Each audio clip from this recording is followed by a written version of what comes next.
of the entrances to Bletchley Park. Probably 14 million lives were saved here by cunning and thought. This is Bletchley Park, the home of code breaking and computing during the Second World War, where Alan Turing built a forerunner of the computer which was able to shorten the war, save many lives. We're going to learn about the story of that today. Interesting to note, the British couldn't let the Germans know their codes had been broken, so selectively things had to take their course. So they had to make godlike judgments. Atlantic convoys were still destroyed. I think Coventry was bombed. They were decisions that had to be made, despite the amount of people that were saved. The government would selectively look at people to work here at Bletchley, beginning of the war, people who were good at languages, people who were exceptional at doing the Times crossword, for instance, mathematicians from Oxford and Cambridge and the other major universities. So the clever people put together all those great brains in a melting pot, and hopefully that would help to crack the important secrets that help win a war.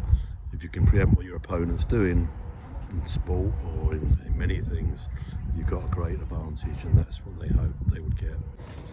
The work done at Bletchley was kept secret by all people that worked here till at least 1970. Imagine that, you've played a hero's role winning the war, you can't even mention it to friends or relations till 1970. It's one of the remarkable things about this place. You probably get a better sense of the time from this particular entrance. Not so well manicured as the more public face, but in many ways more of a sense of what things were like. So, plenty to see. Let's get to it.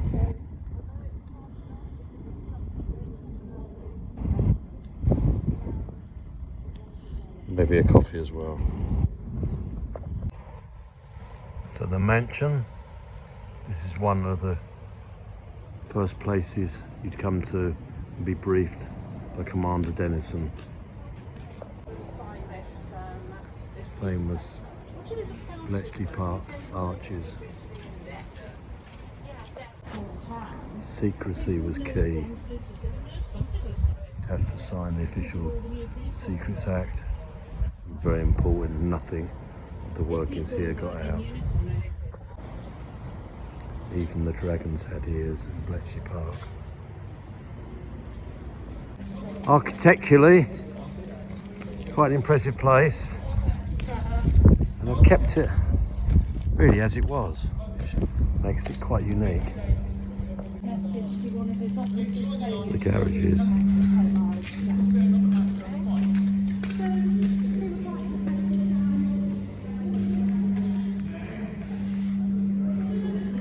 I don't know if this was the car used in the Enigma film. I remember they had the Enigma machine under the sunroof. But something to find out. Ambulance. It would have been a potential bombing target if anyone had found out, or the Germans had found out. Again, shows how fantastic the security here was. Used in the film.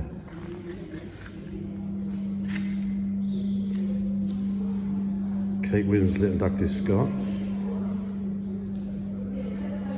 There we the sun being tall, but he's seen behind Winslet in this still taken from the film. The film only loosely based on real events.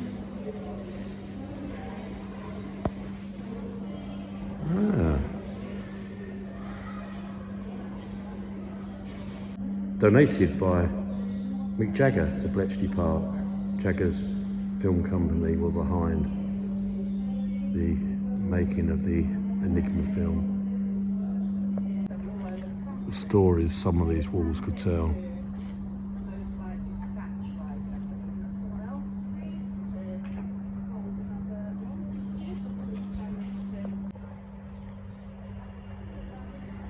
Just check out this garage.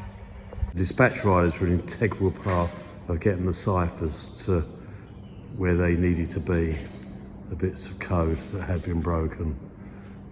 Often women as well.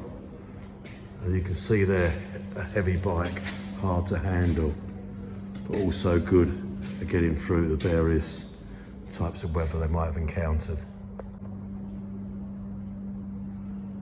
A nostalgic feel to this little exhibit.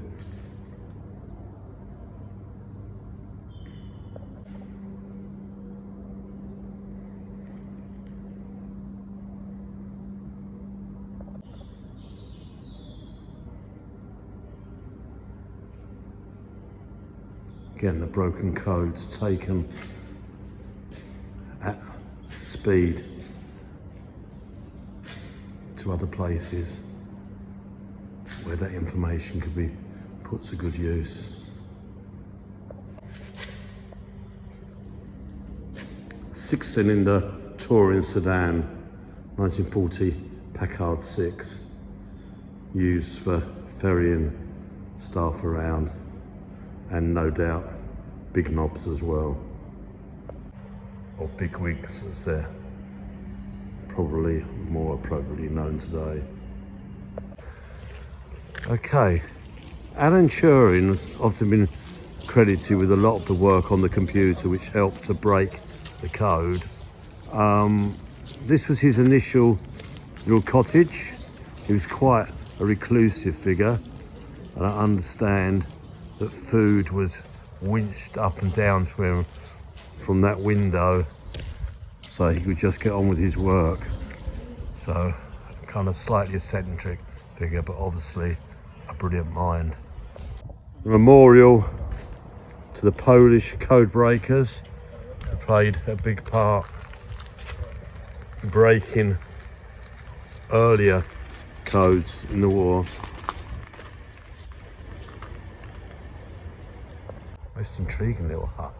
I don't know if bowls were played there or something. A very small cricket pitch, but must find out. Ah, it seems they were tennis courts, and you can see the supports for the tennis there. Presumably that was the little clubhouse. Didn't get a lot of time for recreation, but it would have been a very popular spot. The famous code breaking huts, or at least some of them. We're gonna have a look at hut 3, the code breaking hut. Okay, so code breaking hut 3 recreated to look exactly like it did in 1941. So walking down, you can see how quite claustrophobic, very cold. Extremely cold, atmospheric, a hype of activity, gentlemen smoking, a fog of smoke, be careful how you say that people found unpleasant. That's the way it was, no health and safety in those days. Offices, a few trinkets of home comfort, but efficient working spaces. This one decorated for Yuletide festivities. Typewriters of the ilk used in those days.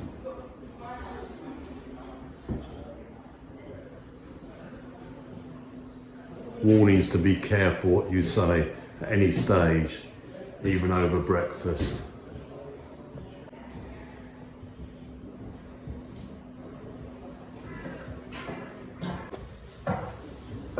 Careful where you left memos. Again, efficient workspaces.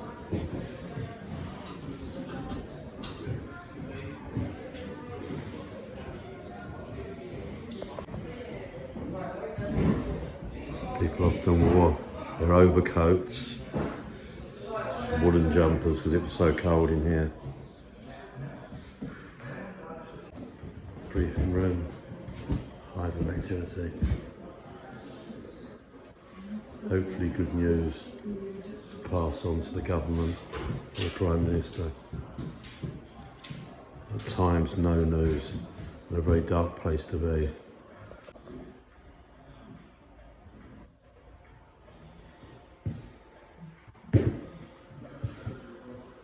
Competition between the code breakers, between the German intelligence services and the British. Whoever won that would probably win the war. Very much how it would have been in 1941.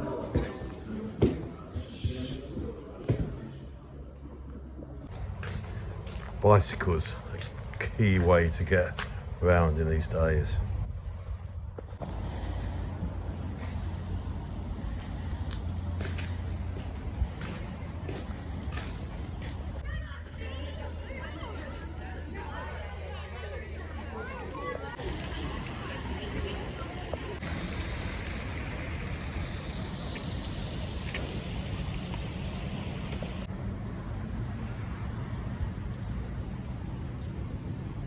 Love the features here.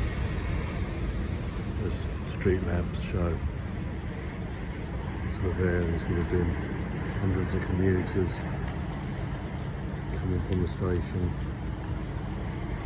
Over 9,000 people working here by the end of the war. So the nitty gritty, here we go. Wow, Enigma machine. It's what the Germans used to scramble their codes.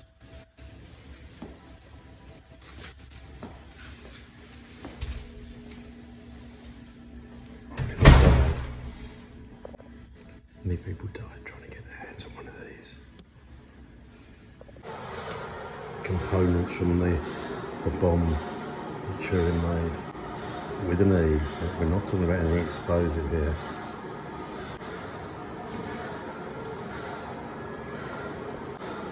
How did it get its name? Possibly from the ticking sound they made.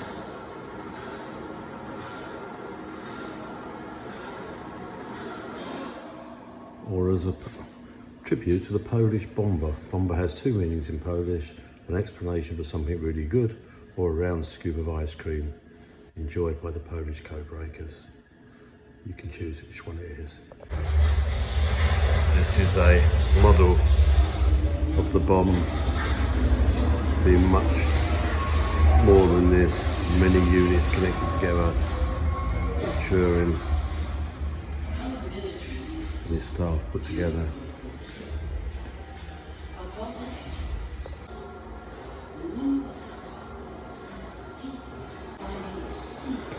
Last look at the Enigma machine. Just a flavour of some more buildings that were in use during the war. I'm not going to get too close because apparently these have asbestos in, but I have seen some sort of time travel videos showing the sort of abandoned but importance of some of these buildings. So we're not going to get too close because of the asbestos. Just to finish off by the car park here, you've got the National Museum of Computing. Now I'm told in there is a sort of a larger bomb than the one that's in the inside here. They kept the larger version, and that's more connected to the actual computing than the war. The bomb that Turing made was dismantled straight after the war for security reasons and to use the resources that were with it. So this is owned by a separate enterprise. Been very lucky to be allowed in here at the National Computing Centre. If you ask nicely, then sometimes. Now this is the actual Turing bomb. This part was kept by the computing section after the war. The one we saw earlier was a model. So this was kept. Other parts of it were spread around the country, raw materials used, etc. So this is a real pleasure to see the intricate engineering you can see here. And you can see this is far bigger than the model we saw earlier as well. So it's taller than a person. By the end, there was rows and rows of this. Other bits were transported to other areas where the information could be used quicker. Bits were spread about the country. So this is one man's, or arguably two men's, dream of what a computer would look like. Compare this now. This is the forerunner of the modern day computer. This was the Phoenix, obviously rebuilt now. So really, really lucky and privileged to be allowed in here. We've got another Enigma machine. This is which this machine decoded the Enigma, turning it from gobbledygook into something that could be understood and used for military purposes. Very indebted to Nikki for showing me that. Really, really appreciate that. Got to be very quick here, but this is the original site of the Colossus, the original machine that Turing built with others, and it was on this site. So it's literally, this is its original footprint. As you can see, this took shape. Lots of conversations went on with the government. Was it working? Was it a waste of money? Could they keep doing it? So this is the original Colossus, the world's first electronic digital computer, 1944. I'm really privileged and quite overawed. I've always loved this story. So this is a story, a war story without any fighting really, apart from inter-department fighting, a man trying to get his vision through, teamwork, lack of teamwork, math skills, puzzle solving skills. People were brought here who would do crossword puzzles from Cambridge, Oxford, and this is what they came up with to help break the German codes and arguably save 14 million lives. That's a figure that's speculative, but certainly took years off the war. 6 machines here, 4 in another block, and then, I'd say, distributed after the war. But luckily, this is the actual computing branch. They were able to keep this as a memento and a message to all of what can be achieved. And in some ways, the power of computers and mathematics, etc., over the power of military might. So amazing, really, and we're very, very grateful to see this. And even more of it. I think the computer side needs its own visit. Incredible. Looks like my old stereo set. Okay. This is the last bit. This is the other entrance to Bletchley Park. Would have been heavily guarded during the war, making sure no German agents could break in. And there we have it, Bletchley Park, a great slice, an important slice of Second World War history. Teardrops on the city bed,